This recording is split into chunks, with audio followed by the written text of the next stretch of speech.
Pour notre premier cas d'usage, nous allons donc montrer comment créer un parcours à partir d'une matrice. Depuis la réalisation de cette vidéo, nous avons mis à jour le vocabulaire des concepts d'Anxar. Lorsque je parle de parcours dans cette vidéo, il faut maintenant comprendre table ou workflow.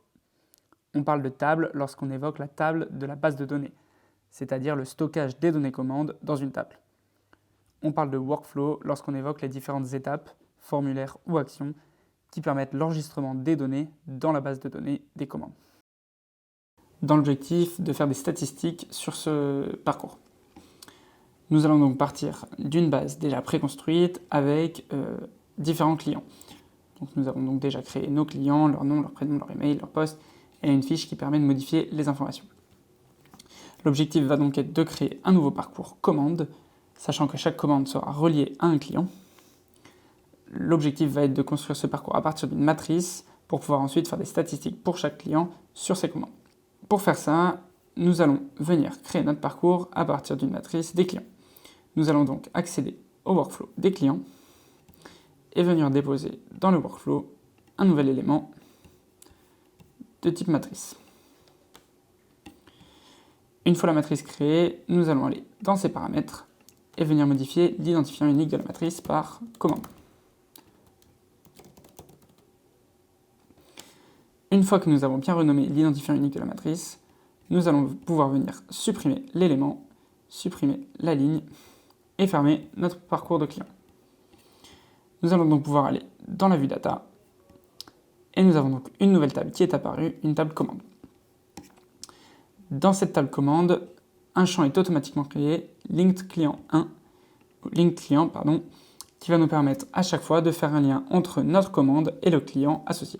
Ce parcours commande peut être maintenant traité comme n'importe quel autre parcours de notre base, c'est-à-dire que nous allons pouvoir accéder au workflow et venir modifier comme l'on souhaite le parcours de création d'une commande.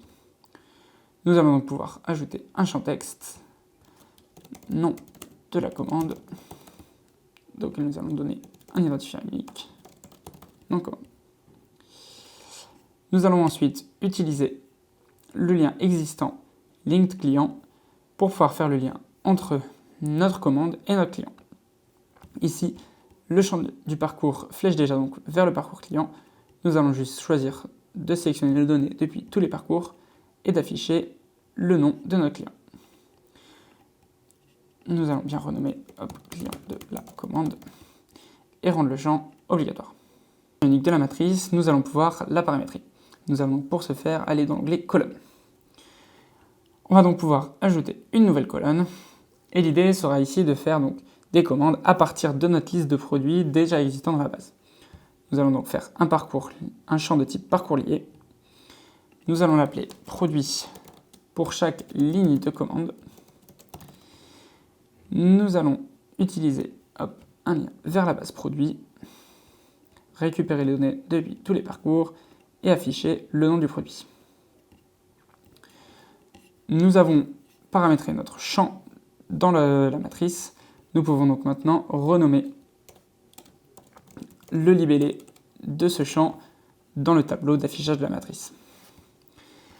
Une fois que nous avons sélectionné notre produit, nous allons vouloir afficher pour chaque ligne le prix unitaire de ce produit. Donc nous allons ajouter une nouvelle colonne. Et étant donné que ce sera juste un affichage d'une information, nous n'allons rien saisir à la main, on va juste utiliser un champ texte. On va donc pouvoir supprimer le lorem ipsum et aller chercher dans le lien avec le produit le prix du produit. Encore une fois, il faut bien penser à venir renommer la colonne prix unitaire. Ensuite, nous allons vouloir mettre un champ éditable dans lequel l'utilisateur va pouvoir rentrer la quantité de ce produit. On va donc pouvoir ajouter une colonne, ajouter un champ nombre. L'identifiant unique sera donc la quantité sur la ligne de la matrice, de la commande, Et nous allons venir renommer le champ quantité.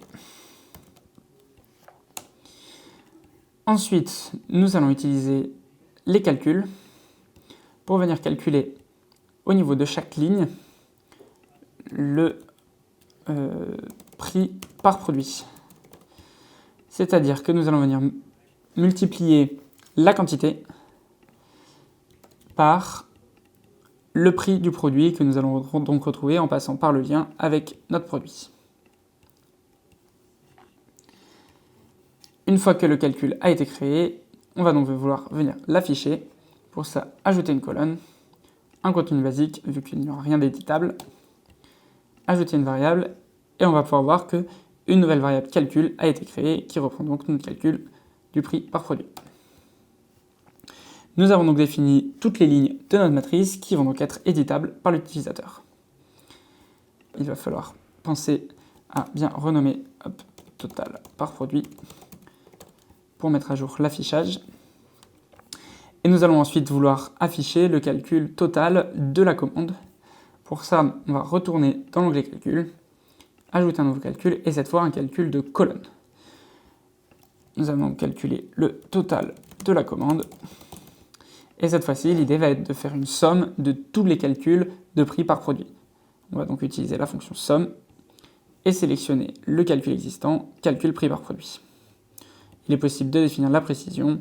Dans le cas d'un prix, ça a du sens d'aller jusqu'au centime.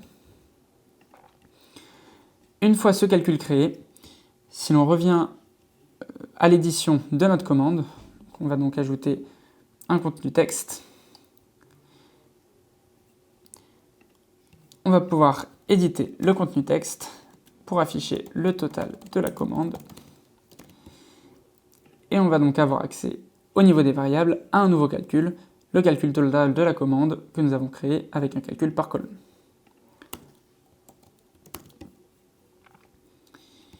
Nous avons donc fini de paramétrer notre matrice de création de commandes. Nous allons pouvoir voir côté utilisateur comment la faire fonctionner. De retour du côté de notre utilisateur, nous allons donc pouvoir créer une commande, renseigner le nom de la commande, choisir un client, et nous allons ensuite pouvoir choisir dans notre liste de produits, afficher donc le prix unitaire, et si on veut une quantité de 10, le total par produit va se mettre à jour et le total de la commande également. On va donc pouvoir ajouter des produits, sélectionner un nouveau produit, le prix va se mettre à jour, et si on modifie la quantité, on va donc avoir le total de la commande qui se met à jour en faisant la somme de chacune des lignes.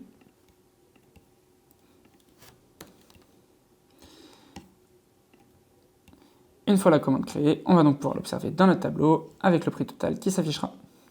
Pour pouvoir faire des statistiques, il va falloir rajouter quelques informations au niveau de notre commande.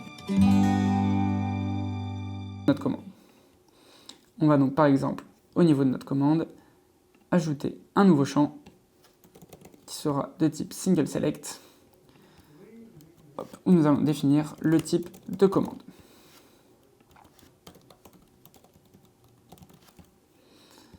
Nous allons créer différentes options, commande express,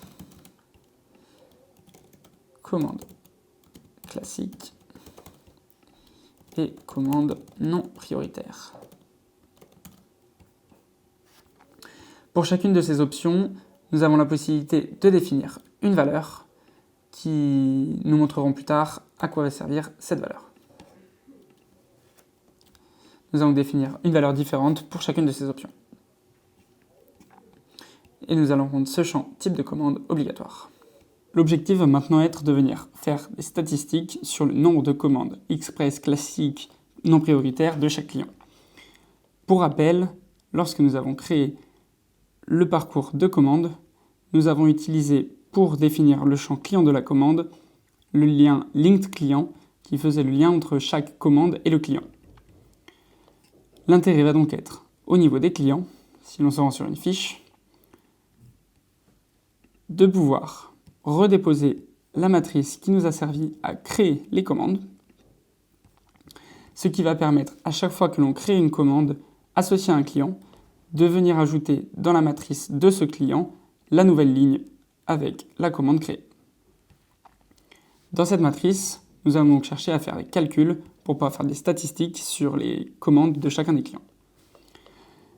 Nous allons créer un premier calcul qui sera un calcul de ligne, c'est-à-dire que pour chaque commande qui sera créée, nous allons réaliser ce calcul sur la ligne. Nous allons donc appeler ce calcul ligne égale 1, et nous allons donner à chaque ligne la valeur de 1. L'objectif va être de pouvoir compter chaque commande du client en faisant ensuite un calcul de colonne qui va nous permettre de calculer le nombre total de commandes. Nous allons faire une somme de toutes les valeurs ligne égale 1. C'est-à-dire que pour chacune des commandes de notre client, nous allons avoir une valeur de 1, et en faisant la somme de toutes ces lignes, nous allons avoir le nombre total de commandes. Ensuite, nous allons vouloir faire des statistiques sur les types de commandes. Pour ça, nous allons refaire un calcul de ligne, et cette fois-ci, notre but va être de tester le type de la commande. If type express. Nous allons donc utiliser une condition si et tester que la valeur type de la commande soit égale à 1. 1 étant la valeur que nous avions donnée au moment de la définition du single select à la valeur express. Si le type de commande est 1, c'est-à-dire express, nous allons ressortir la valeur de 1, sinon nous allons donner la valeur de 0. L'objectif va être de refaire le même calcul pour les commandes non prioritaires et pour les commandes classiques. Nous allons donc refaire un calcul de ligne, if classique, et alors nous allons tester si le type de commande est égal à 2, alors on donnera la valeur de 1, sinon la valeur de 0. Et nous définissons de la même manière le dernier calcul pour les commandes non prioritaires.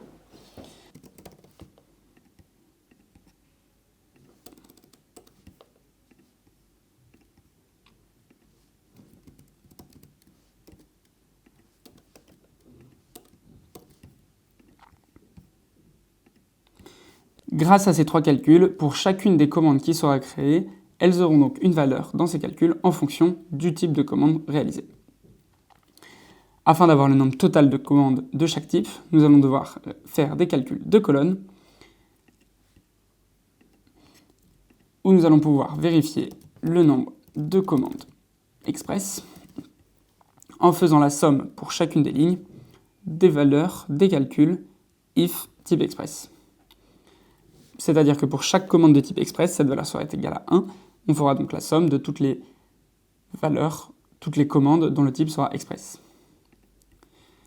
On va pouvoir réaliser le même calcul pour les commandes classiques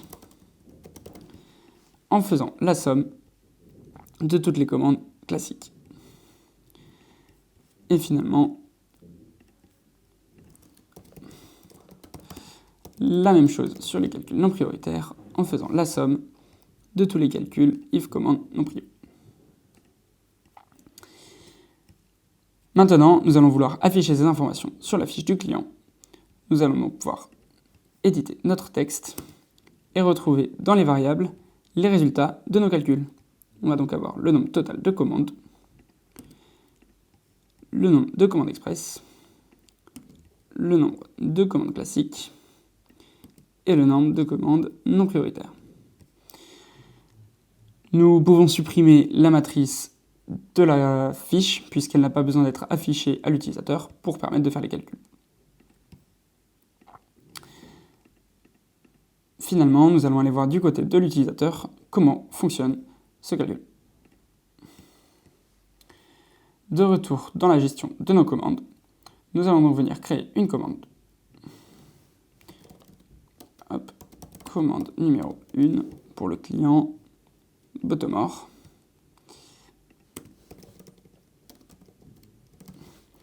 Nous allons choisir une commande de type express, définir quelques produits, une quantité,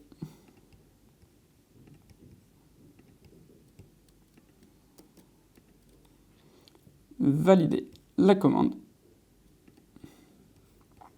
En retournant chez les clients, nous allons donc chercher notre client, accéder à sa fiche, et on voit bien que le nombre de commandes est passé à 1 et que nous avons augmenté le nombre de commandes express. J'espère que cette vidéo vous aura aidé à comprendre le fonctionnement et le paramétrage des matrices dans Xar. N'hésitez pas à poser vos questions sur le Discord si vous avez des questions supplémentaires ou également à poser vos questions dans les commentaires de cette vidéo YouTube.